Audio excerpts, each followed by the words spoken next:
Assalamualaikum warahmatullahi wabarakatuh. Perkenalkan saya Nasyata Mardia. Di sini saya bersama dua rekan saya, Zahra Amelia Putri dan Imam Aji Alpiri. Kita bakal membahas tentang menganalisis pasar konsumen dan pasar bisnis. Menganalisis pasar konsumen itu erat kaitannya dengan perilaku konsumen. Karena menurut Kotler dan Killer 2016 halaman 179, perilaku konsumen itu adalah studi mengenai bagaimana tindakan individu, organisasi, dan kelompok dalam membeli, memilih, dan menggunakan ide produk maupun jasa dalam memuaskan kebutuhan dan keinginan pelanggan. Nah, mengapa sih studi semacam ini perlu dilakukan? Mengungkap bahwa kita konsumen membuat suatu keputusan, maka mereka juga akan melakukan evaluasi pasca pembelian berupa feedback yang dapat dimanfaatkan para pemasar sebagai dasar penyusunan strategi pemasaran selanjutnya. Nah, teman-teman, karena sebenarnya ada dua macam perilaku konsumen, baik itu bersifat rasional dan irasional. Kalau rasional itu contohnya konsumen itu memilih barang berdasarkan dengan kebutuhan dia, sedangkan yang irasional itu konsumen ini memilih barang bermerek atau branded yang sudah dikenal luas. Selanjutnya, teman-teman, kita bakal membahas tentang faktor yang mempengaruhi perilaku konsumen. Konsumen ini sejatinya merupakan seorang individu atau kelompok yang tak lepas dari lingkungan, yang akan memberikan stimulus padanya, sehingga dia itu akan bertingkah laku berdasarkan atas respon tersebut. Ada 3 faktor yang mempengaruhi perilaku konsumen. Yang pertama itu faktor budaya, termasuk di dalamnya itu kelas budaya, subbudaya, dan sosial. Yang kedua itu ada faktor sosial. Nah, faktor sosial ini contohnya itu keluarga, peran sosial, dan status konsumen. Dan yang terakhir itu ada faktor pribadi. Faktor pribadi ini contohnya itu termasuk dalam usia, keadaan ekonomi, kepribadian, dan konsep diri serta gaya hidup. Baik teman-teman, selanjutnya kita bakal membahas tentang model perilaku konsumen menurut Kotler dan Killer 2016. Dari bagian ini dapat kita ambil kesimpulan. Yang pertama itu ada rangsangan pemasaran atau marketing stimuli. Nah, rangsangan pemasaran dipengaruhi oleh usaha perusahaan dalam menarik minat beli konsumen. Dalam hal ini itu, perusahaan dapat melakukan rangsangan kepada konsumen melalui berbagai hal.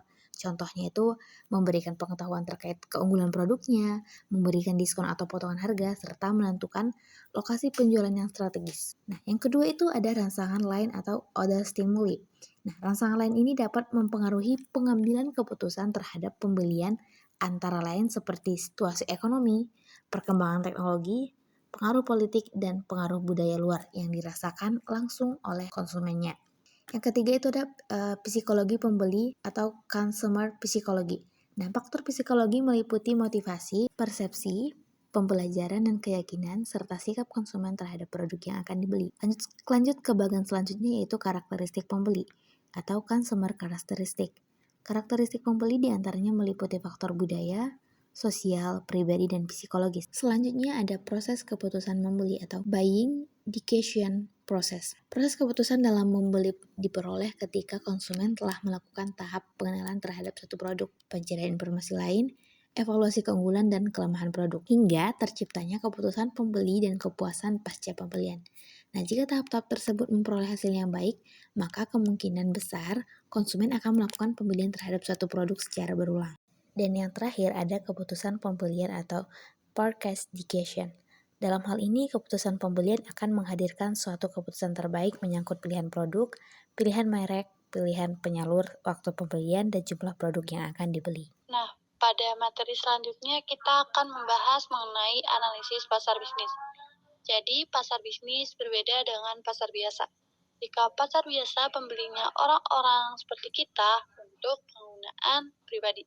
Sedangkan pasar bisnis isinya perusahaan, lembaga, ataupun organisasi yang membeli barang atau jasa untuk dipakai lagi dalam bisnis mereka.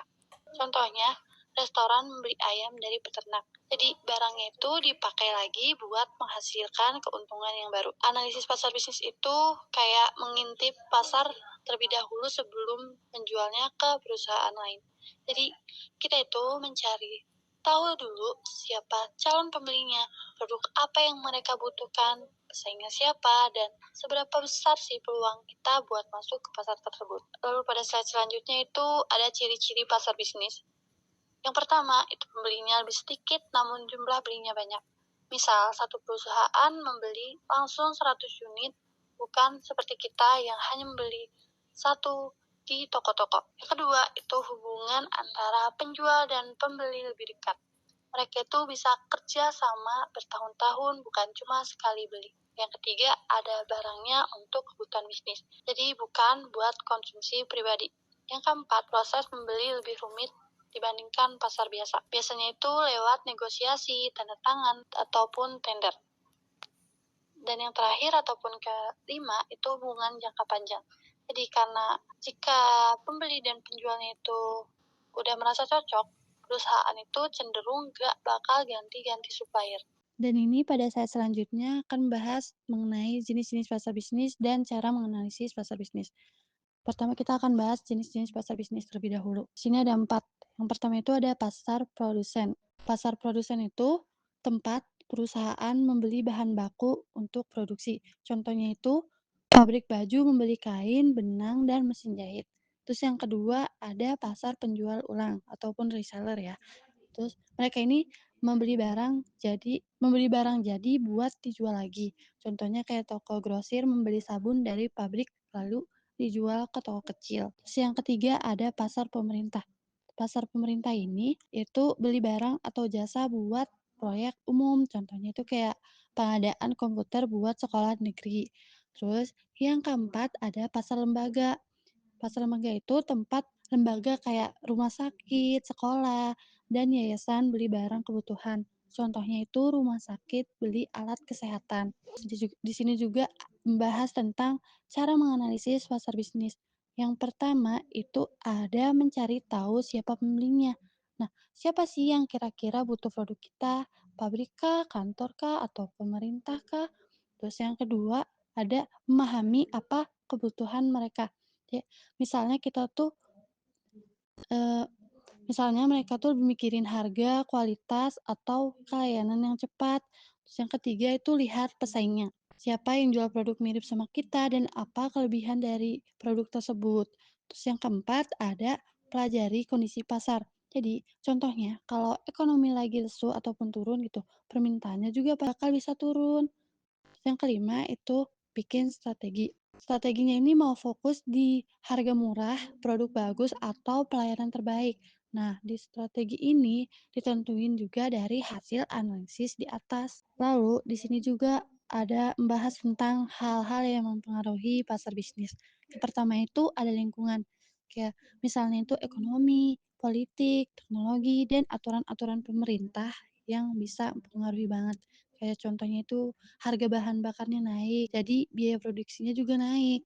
Terus yang kedua ada perusahaan.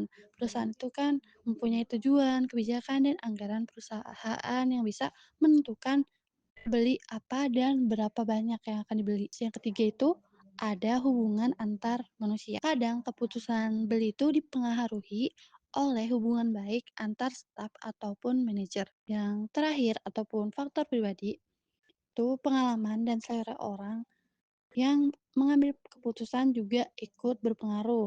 Misalnya, orangnya itu lebih suka produk lokal daripada produk impor. Ada juga tujuan analisis pasar bisnis. Yang pertama itu mengetahui peluang pasar. Jadi, biar tahu di mana bisnis itu bisa berkembang. Kedua, ada membuat strategi yang pas. Yaitu misalnya, kita tuh mau fokus ke pelayanan cepat atau kualitas produk yang baik. Yang ketiga, ada memahami kebutuhan pembeli bisnis. Itu jadi bisa menyesuaikan produk sama keinginan konsumen. Dan yang keempat ataupun yang terakhir itu ada mengurangi risiko. Jadi dengan analisis yang baik yang sudah dilakukan pada tahap sebelumnya, itu bisnis itu gak bakal gampang rugi ataupun salah langkah. Berikut adalah studi kasus tentang perusahaan yang bergerak di bidang business to business. Kami memilih PT Garuda Indonesia sebagai sampel dari perusahaan untuk studi kasus kali ini, yaitu perusahaan yang bergerak di bidang business to consumer atau consumer. Garuda Indonesia adalah maskapai penerbangan melayani penerbangan di internasional maupun domestik, bergerak pada bidang aviasi, dan mereka juga memiliki business to business relation, yaitu Garuda Maintenance Facility. Namun di sini yang kita highlight adalah perusahaan Garuda secara keseluruhan. Garuda Indonesia terkenal dengan pelayanan yang luar biasa ramah, kepuasan customer paling tinggi di antara maskapai-maskapai lain di Indonesia, dan Garuda menjadi salah satu maskapai penerbangan yang paling on time di Indonesia. PT SHA Solo sebagai supplier atau partner dari PT Pertamina. PT SHA Solo bergerak di bidang pengiriman transportasi BBM di laut, dan mereka ini adalah perusahaan yang sudah terpercaya oleh Pertamina untuk mendistribusikan bahan bakar mereka. PT SHA Solo juga menerima pelayanan untuk mother vessel atau kapal, tracking, bahkan sampai distribusi ke pom bensin terkecil. PT SHA Solo dan Garuda Indonesia biasanya memiliki dua karakteristik yang berbeda. PT SHA Solo meskipun sama-sama menyediakan jasa angkutan untuk minyak dan penumpang, namun PT SHA Solo hanya menjual jasanya kepada PT Pertamina. Sementara Garuda Indonesia dapat dibeli menyediakan jasanya dan dapat dibeli oleh semua orang. Karakteristik B2B dan B2C tentu sangat berbeda. Dari segi margin sudah pasti PT Garuda Indonesia mendapatkan margin yang lebih besar, walaupun secara kuantitas tidak akan menyerupai PT SHA Solo. Sekian presentasi dari kami. Assalamualaikum warahmatullahi wabarakatuh.